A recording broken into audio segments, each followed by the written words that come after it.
오늘 교재 42페이지입니다. 우리가 시편 19편의 말씀을 읽었는데 이거는 14절이지만은 두 단락으로 되어 있습니다.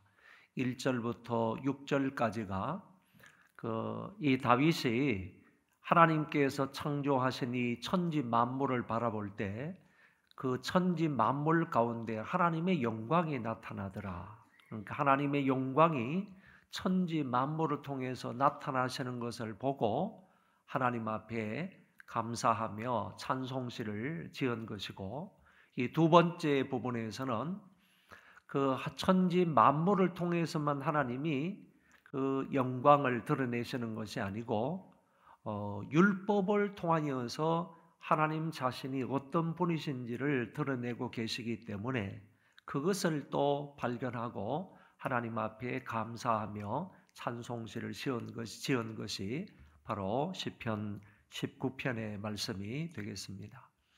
그러니까 시편 19편의 말씀은 이 두 부분으로 되어 있다, 이렇게 생각을 하시고 말씀을 들으시면 되겠습니다. 1절부터 6절이 천지 만물 가운데서 하나님의 신성과 하나님의 능력이 나타난 것을 인하여 감사하며 찬송하는 시로 되어 있습니다. 1절에 보면 하늘이 하나님의 영광을 선포하고 궁창이 그의 손으로 하신 일을 나타내는도다. 그러니까 하늘이나 사실 궁창이나 비슷한 말이죠. 그 하늘이 하나님의 영광을 선포하고 있다는 것. 하나님께서 하늘을 이렇게 만들어 놓으시고 궁창을 이렇게 만들어 놓으셨는데, 하나님께서 만들어 놓으신 그 하늘이 하나님의 영광을 선포하고 있다. 하나님의 영광을 드러내고 있다. 하나님이 손으로 하신 그 일을 나타내고 있다. 그러니까 영광을 나타내고 하나님이 손으로 하신 일을 나타낸다. 이런 말씀들을 볼 때 이 천지 만물을 통하여서 하나님의 어떤 성품, 그리고 하나님의 어떤 능력, 이런 것을 나타내고 있다고 시인이 이렇게 고백을 하며 찬송하고 있는 것입니다. 여러분, 이렇듯이 누군가 무엇을 만들었을 때에는 거기에는 그것을 만든 사람의 사상이나 능력이나 마음이 내재되어 있다고 볼 수가 있는 것입니다. 이런 탁자를 만드는 사람이나 아니면 여러분들이 앉아 계시는 의자를 만드는 사람이나 그 만드는 사람에게는 분명히 어떤 의도와 목적과 어떤 사상, 이런 것들이 분명히 있어서 만들어진 그런 물품이라 이렇게 생각할 수 있다는 것이죠. 그렇다면 이 세상의 모든 만물, 하늘과 땅과 그 가운데 있는 모든 것들을 하나님이 창조를 하셨다면, 하나님이 창조하신 것들을 가만히 들여다보면 하나님의 의도를 읽을 수 있지 않느냐, 그런 얘기죠. 하나님의 어떤 성품이나 하나님의 어떤 능력이나 이런 것들을 충분히 헤아려 볼 수 있지 않느냐 하는 것을 말씀을 드리는 것입니다. 그래서 하나님께서 창조하신 이 자연 모든 만물들을 볼 때에 하나님의 의지를 우리가 바라볼 수 있고, 하나님의 솜씨나 하나님의 지혜나 하나님의 능력이나 하나님의 영광이나 이런 것들을 우리가 충분히 바라볼 수가 있다, 그런 얘기입니다. 그래서 사도 바울은 로마서 1장 20절에서 이렇게 말씀하셨습니다. 창세로부터 하나님의 보이지 아니하는 것들, 곧 하나님의 영원하신 능력과 신성이 그 만드신 만물에 분명히 보여 알게 된다, 이렇게 말씀을 하셨습니다. 그러니까 하나님께서 창조하신, 만드신 이 만물을 분명히 보게 되면 하나님의 영원하신 능력과 신성을 알게 된다, 이렇게 말씀해 주고 있는 것입니다. 다시 말하면 하나님께서 창조하신 저 창조물 가운데 하나님의 신성과 하나님의 능력을 어쩌면 숨겨두었다라는 것이죠. 그리고 인간편에서 그 하나님이 창조하신 그 피조물들을 바라볼 때 하나님께서 숨겨두신 그 하나님의 신성과 능력을 발견할 수 있다. 이 다윗은 그것을 바라보며 그것을 생각하며 하나님의 영광을 찬송하고 있는 것입니다. 여러분, 자연은 값을 매기지 않고 우리에게 모든 것을 넉넉히 공급해 줍니다. 여러분, 우리가 잘 느끼지는 모르지만은 절대적으로 필요한 것이 물과 공기이지 않습니까? 이 물과 공기는 이 자연이 우리에게 주는 것입니다. 하나님께서 창조하신 것이 우리에게 공급해 주는 것인데, 이거는 지금까지 어느 나라 어떤 사람을 막론하고 그냥 엄청나게 풍족하게 공급해 주시고 계시다, 이렇게 볼 수가 있고요. 뿐만 아니라 먹거리 같은 것도 하나님께서 자연을 통하여 천지 만물을 통하여서 저와 여러분들에게 공급하고 있는 것이죠. 먹거리는 특별히 땅에서 나는 우리가 심지도 않고 거두지도 않은 그런 먹거리들이 얼마나 많이 나옵니까? 그리고 바다 가운데는 그런 것들이 지천지이지 않습니까? 이렇게 정말 수없이 많은 그런 먹거리들도 우리 하나님께서 창조해 주신 이 자연 가운데, 피조물 가운데 공급받으며 산다, 이런 얘기고, 볼거리들은 또 어떻습니까? 세계 곳곳에 가면 관광지로 유명한 곳들이 얼마나 많이 있습니까? 그러니까 하나님께서 이런 것들을 통하여 우리에게 정말 우리의 삶 속에 필요한 그 모든 것들을 풍성히 공급해 주시는 하나님이시다. 하나님은 자연 모든 만물들을 만들어 놓으시고 우리에게, 당신의 백성들에게 이렇게 풍족한 것을 공급해 주신다 하는 점을 알게 됩니다. 그리고 이 자연을, 이 만물을 통하여서 정의로우시고 공의로우신 하나님의 성품을 나타내기 때문에 그것을 또한 우리가 느끼고 배우고 알게 된다고 했습니다.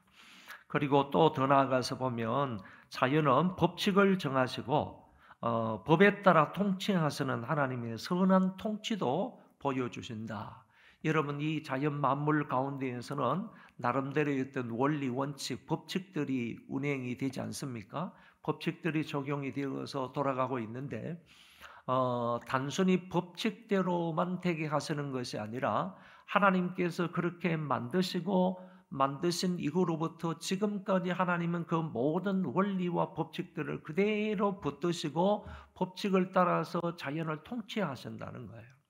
만약에 하나님 당신의 능력과 당신의 손으로 그 모든 통치를 포기하신다, 아니면 통치를 안 하시겠다, 통치를 하지 않겠다 해서 그 통치를 하지 않게 되면 이 온 우주 만물은 이 삽시간에 그 운행 통치들이 없어지기 때문에 그것들은 서로 부딪히고 파괴되고 온 우주가 한순간에 그냥 멸망하고 말 것이다, 이렇게도 생각해 볼 수가 있는 것입니다. 하나님께서는 이렇게 공평하게 공의롭게 이 자연 법칙에 따라서 온 우주 만물을 통치하고 계시다 하는 점을 우리에게 지금도 보여주고 계시다, 그런 얘기입니다. 하나님은 자신이 지으신 이 우주 만물을 통해서 자신을 분명히 나타내고 계시다 하는 점을 알 수가 있습니다.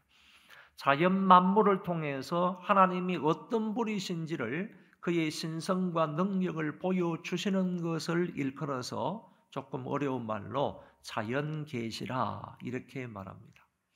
자연 계시라는 말을 오늘 한마디로 말해서 1절에서 6절을 걸쳐서 말씀하고 있는 것이다, 이렇게 표현할 수 있습니다.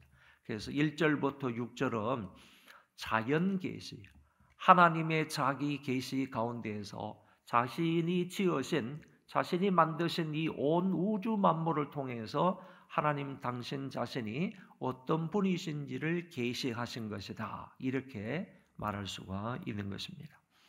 두 번째 부분은 7절부터 14절인데 하나님께서 율법을 통하여 우리에게 귀한 은혜를 베풀어 주시는 겁니다. 귀한 특별한 은혜를 베풀어 주시는데 그것으로 인하여서 하나님 앞에 찬송을 드리고 있는 부분이 바로 두 번째 부분입니다. 7절, 8절입니다. 여호와의 율법은 완전하여 영혼을 소성시키며 여호와의 정건은 확실하여 우둔한 자를 지혜롭게 하며 여호와의 교훈은 정직하여 마음을 기쁘게 하고 여호와의 계명은 순결하여 눈을 밝게 하시도다. 여기에 보면 율법이라는 말이 나오고요, 증거라는 말이 나오고 교훈이라는 말이 나오고 계명이라는 말이 나오는데 이걸 그냥 통틀어서 하나님의 말씀이다 이렇게 해석을 하면 됩니다. 그래서 율법이나 증거나 아니면 계명이나 교훈 이거는 다 앞에다 여호와의 이런 말이 붙어 있기 때문에 이거는 하나님의 말씀이다 이렇게 해석하면 되는 것입니다. 그러면 하나님의 말씀을 우리에게 주셨는데 하나님의 말씀이 우리에게 어떤 유익을 주느냐, 어떤 은혜를 주느냐, 이거는 말씀을 통해서 우리에게 베풀어 주시는 특별한 은혜라는 것입니다. 특별한 은혜를 베풀어 주시는데 오늘 여기 7절, 8절 두 구절에 걸쳐서는 네 가지 은혜를 말씀하고 있습니다. 먼저는 영혼을 소생시킨다 그렇게 말씀하고 있습니다. 죄악된 심령을 치료해서요, 우리는 태어날 때부터 죄인들이지 않습니까? 우리는 태어나면서부터 선한 존재가 아닙니다. 태어나면서부터 우리는 하나님의 법을 어긴 그런 죄인들인데 그런 죄인들의 심령이 이제 하나님의 말씀을 통하여서 치료를 받는다는 거예요. 말씀을 통하여서 치료를 받아서 우리의 영혼이 소성한다. 다시 살아난다. 그러니까 죄 많은 사람들 심령을 이렇게 죄악된 심령을 하나님께서 말씀을 통하여 치료해 주셔서 그 영혼을 살아나게 하신다. 이런 역할을 하는 것이 바로 하나님의 말씀이다. 그런 얘기입니다. 여러분, 하나님의 말씀을 통하지 아니하고는 우리 죄악된 심령이 하나님 말씀을 통해서 치료되지 않고요, 치료되지 않음으로 인하여서 소생할 수가 없는 것입니다. 오로지 하나님의 말씀을 통해서만 우리의 죄악된 심령이 치료될 수 있는 것이고 말씀을 통해서만 우리가 다시 살아날 수 있는 것이다 하는 점을 명확하게 여기에서 얘기를 하셨습니다. 두 번째 특별한 은혜라는 것은 우둔한 자를 지혜롭게 한다라고 했습니다. 여러분 가만히 한번 생각해 보시기를 바랍니다. 우리가 얼마나 우둔합니까? 저는 그런 생각이 참 많이 들어요. 하나님의 말씀을 대할 때마다 이게 무슨 뜻인가? 이게 무슨 말인가? 이렇게 모르고 알지 못할 때가 너무너무 많은 거예요.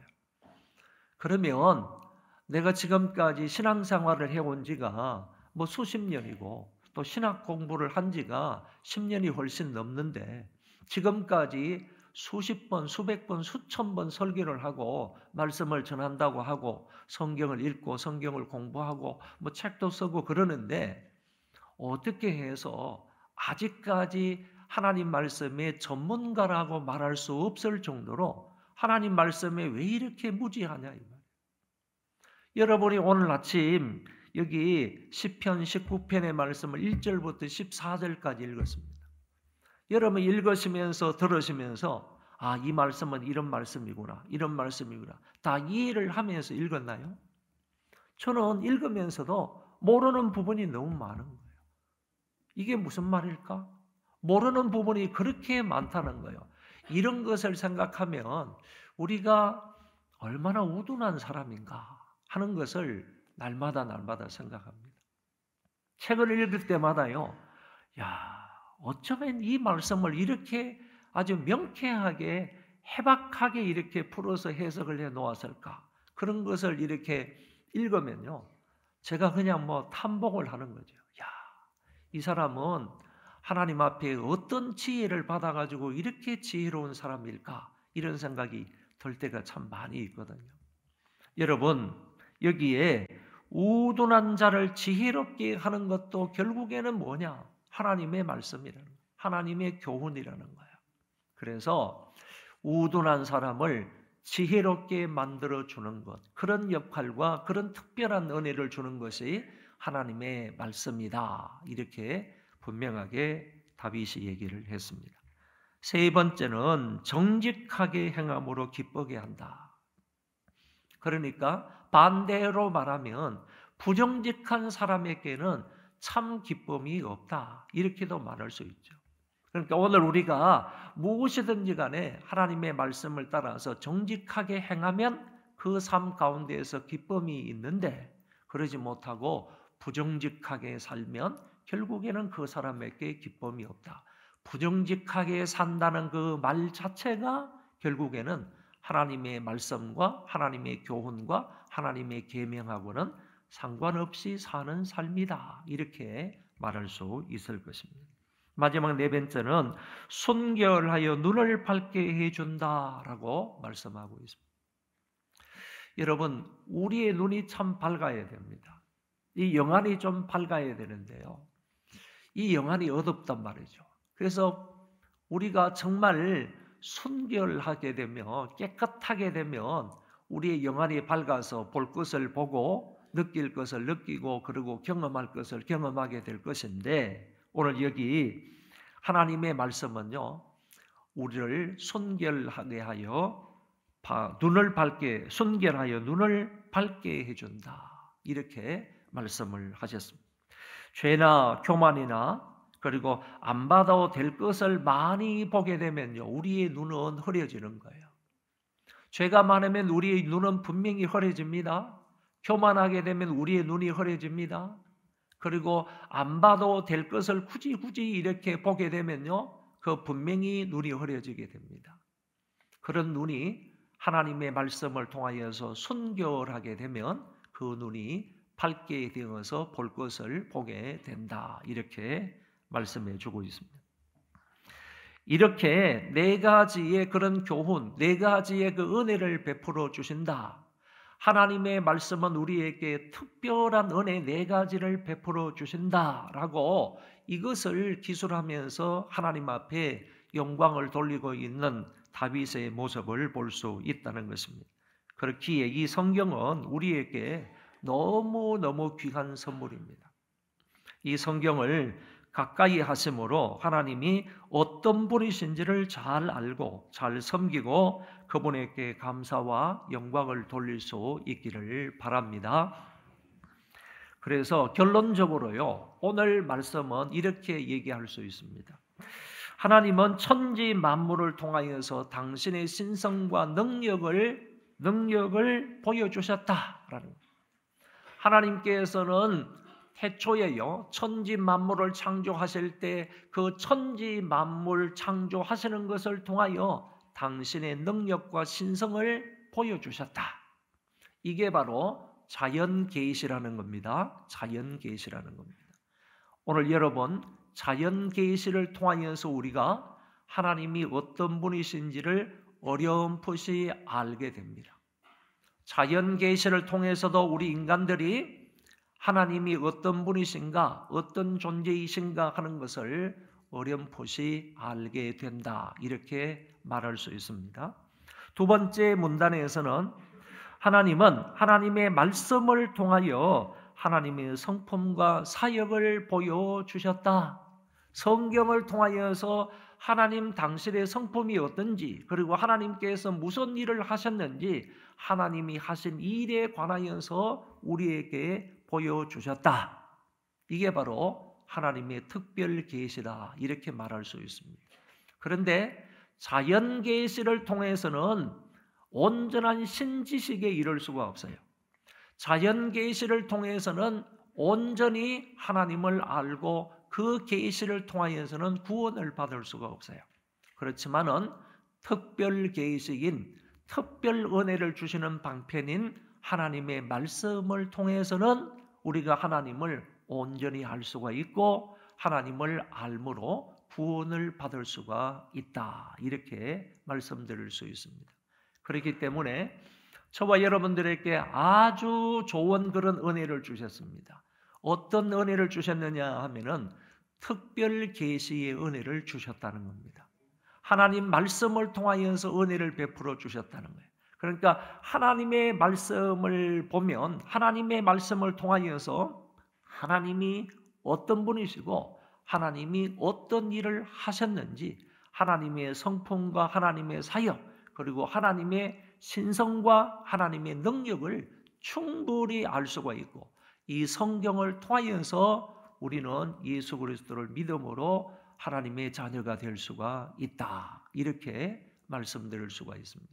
그러면 우리가 이렇게 특별 계시를 통하여서 하나님의 특별한 은혜를 받은 사람이라고 한다면 이런 사람이 되고 난 이후에 우리가 자연 계시를 바라볼 때 거기에서 주시는 하나님의 또 다른 은혜가 있다. 그런 얘기입니다. 특별 계시를 거쳐야 되는 겁니다.